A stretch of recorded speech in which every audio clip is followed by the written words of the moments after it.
ওগো আল্লাহ, ওগো মালিক, তুমি ছাড়া তো আমাদের আর কেউ নাই, তুমি ছাড়া তো আমার আর কেউ নাই।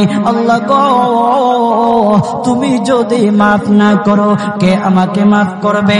তুমি যদি মাফ না করো কে আমাকে মাফ করবে?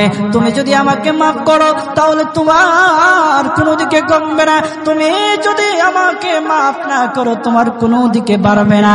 আল্লাহ গো, তুমি আমাকে মাফ করে দাও। সারাটা জীবন অন্যায় কাজ করেছি, সারাটা জীবন নাফরমানি করেছি, আমার কাছে কালেমার দাওয়াত কম আসে নাই, আমার কাছে কালেমার দাওয়াত কম আসে নাই, আমাকে লোকেরা কম বোঝায় নাই। ওগো আল্লাহ, তুমি আমাকে মাফ করে দাও। মাফ না করলে কোথায় যাব, কার কাছে যাব?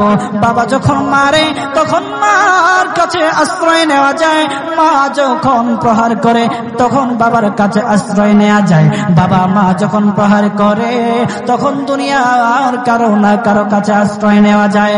ওগো আল্লাহ,